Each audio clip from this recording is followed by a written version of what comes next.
We all know and love the STG44. It's one of the best weapons in the game, but a while ago the FG42 came into the game as an alternative weapon for the German Automatic Rifleman role, and for consoles it will be coming soon. I've spent quite a bit of time using both, but I thought I would look into both weapons to see which is actually best. We know that both weapons are a one-hit kill at 100 meters and below, and 2 shots above 100 meters. So let's look at their recoil, single shot recoil, hip fire, and loadouts.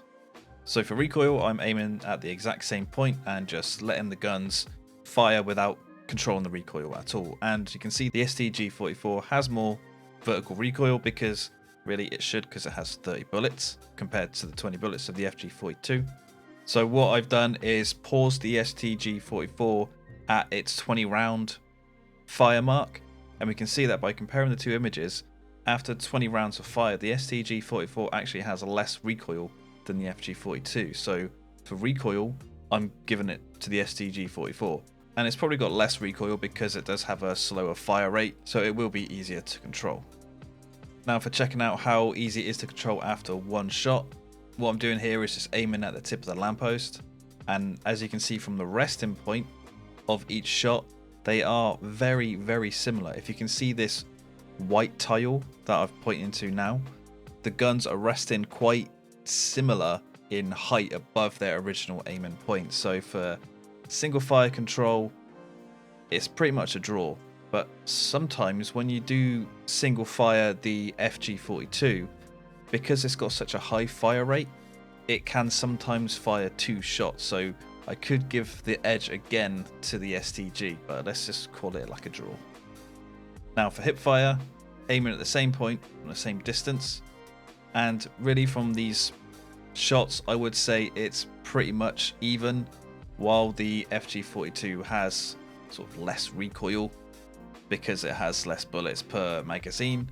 You could give this to either rifle because the FG42, because it has a high fire rate in close quarters where you're hip firing, you could potentially kill someone, we'll say quicker, because hip fire isn't very accurate, so you've got a better chance to kill someone with a follow-up shot because your fire rate is a lot quicker.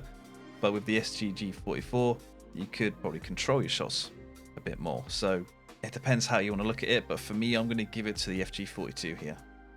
Now onto the loadout, and we're primarily looking at ammo count here because the STG has 30 rounds per mag, the FG42 has 20 rounds, and the STG44 you get 6 spare magazines plus the magazine already loaded into your gun for a total of 7 mags, and that gives you a total of 210 bullets. And for the FG42 you get 5 magazines spare plus the 1 in your rifle for a total of 6 magazines with 20 bullets each. That's 120 rounds. So the FG42 nearly has half the total ammo count compared to the STG44, and that's really terrible because considering the high fire rate of the FG42, you're going to burn through that ammo a lot quicker compared to the STG44. So I'm giving this 100% to the STG44. So then putting all these little tests all together, I'm giving the best automatic rifle for the German role to the STG44. It's easier to control, has more ammo, and it is still really good in close quarters. The FG42 can be fun to use, but if you're wanting to play with the best weapon for the role, it's the STG44. So if you like this video, give it a like, subscribe for more, and thank you for watching.